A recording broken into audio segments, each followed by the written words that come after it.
All right, welcome back to another. Fuck. All right. Shit.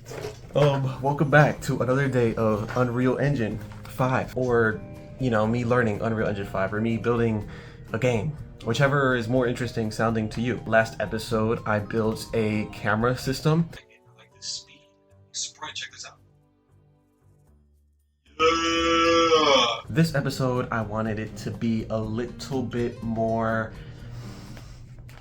progressive, or like I actually wanted to make some progress this time, not only just one system but a couple. So I did that. I managed to build a particle system, a damage system, and a ragdoll system, and I did that all in about 8 hours, so pretty good progress. Starting with the damage system, this is the first thing I went ahead and tackled. I wanted to just basically make it so that the little mannequin guy, takes damage and dies.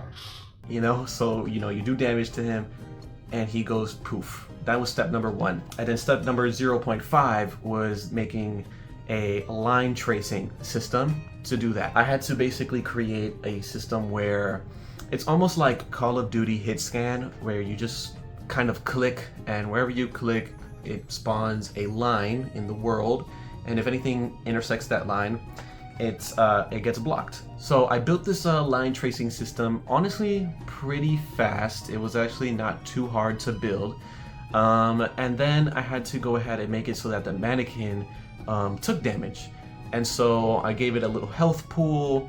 I created its own little blueprint set so that I can customize it however I want. And really, the hardest part about this little process was making it so that the two things worked together. Pretty substantial amount of time yesterday I spent just trying to make it so that it actually worked. I made it so that every time you clicked, if it made an impact, there was like a blue orb that would spawn to show you that it made it.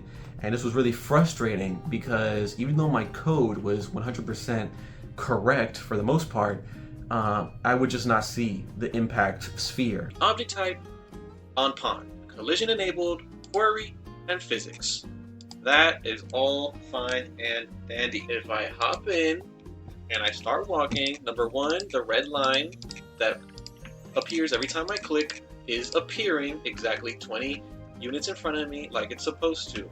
When I go up to the mannequin, a red square appears on the mannequin where I click it. What's important is that it absolutely is hitting the mannequin.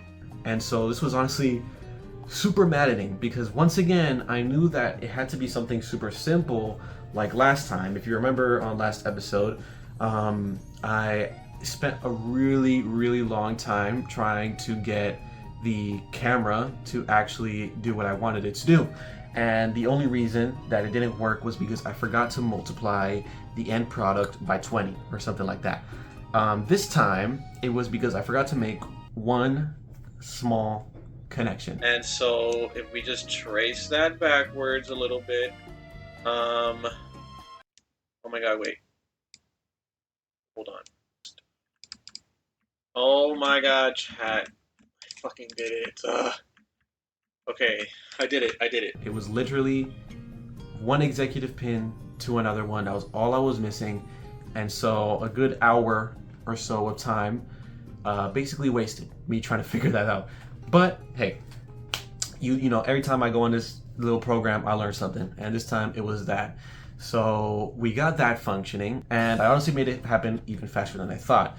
So we moved on to the next system, basically making it so that every time I clicked on the enemy, something would happen, some type of feedback, something to show that I clicked it and it's doing damage. Now, the idea for the game that I'm making is that instead of health, there's going to be something called essence. And essence is like a actual physical property of sorts in the game. It's kind of like if you ever play Devil May Cry, you know how when you kill an enemy it spawns orbs?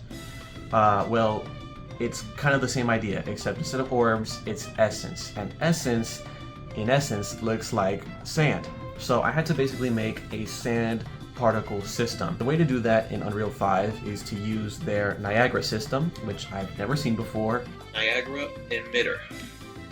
Alright, control space, effects, Niagara emitter. This is so fun! Oh my god, this is so fun, bro. This is so fun. Alright, okay.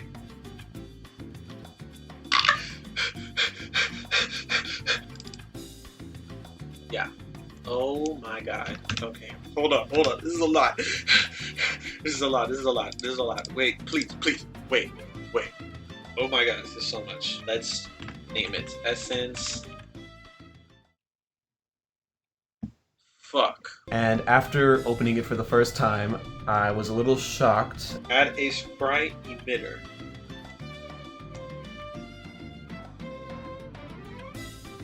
Emitter spawn. I don't know why I'm surprised, because every time I open a new menu on Unreal Engine, it's very complex and in-depth. Almost like it's an engine for creating entire games. I don't know.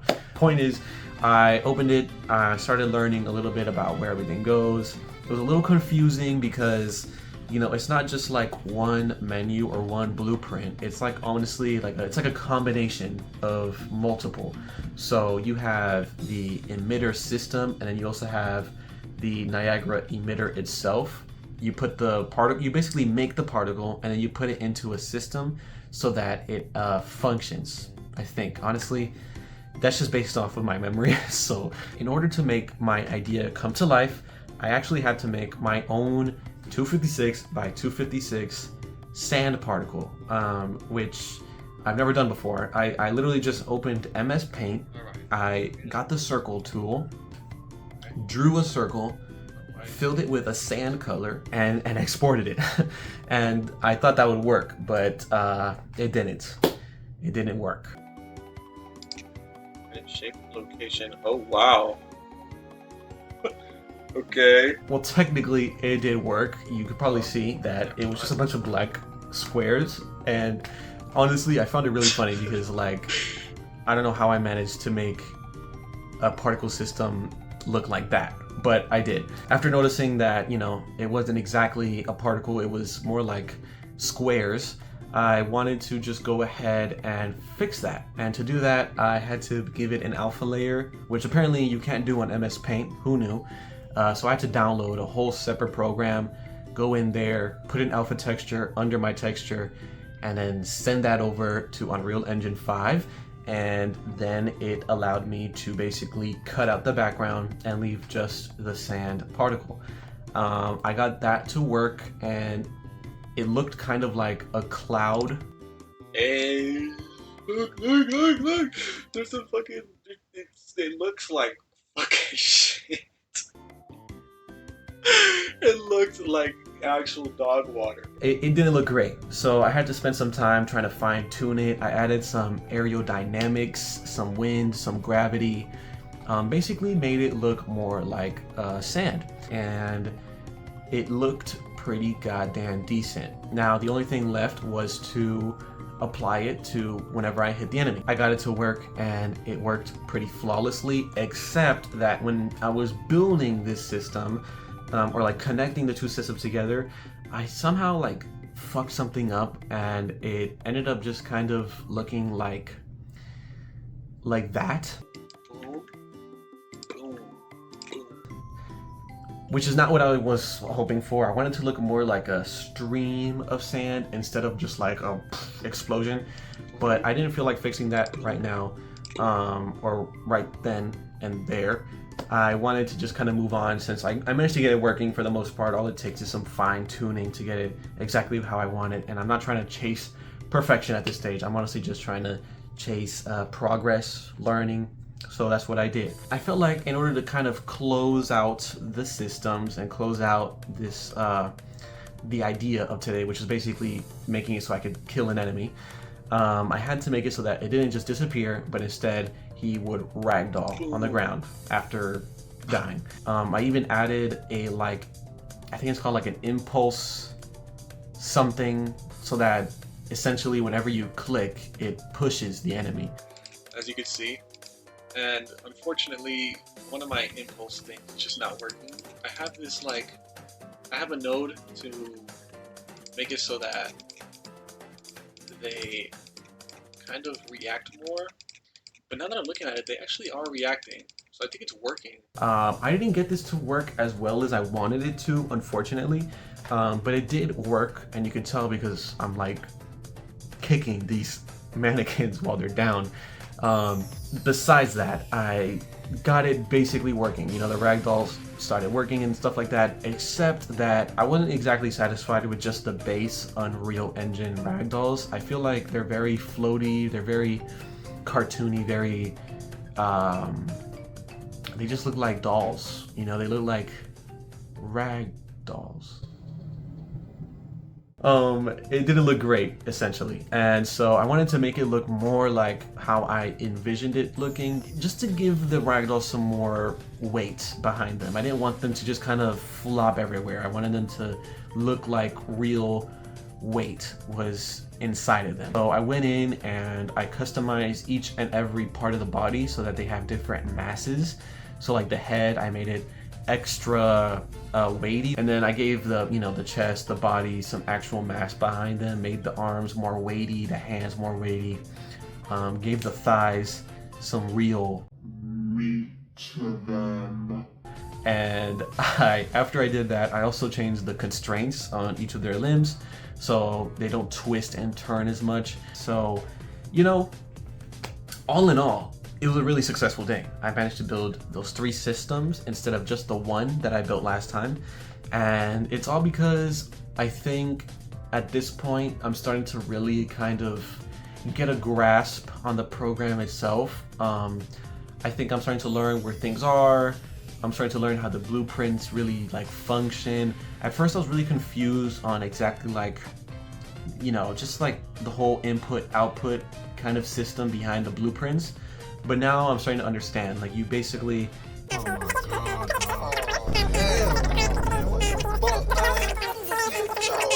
And this kind of stuff I'm starting to get a hang of. I'm starting to understand like what everything does a little bit. Last time I spent a good 4 hours trying to figure that problem out when really it was just me missing one multiplication.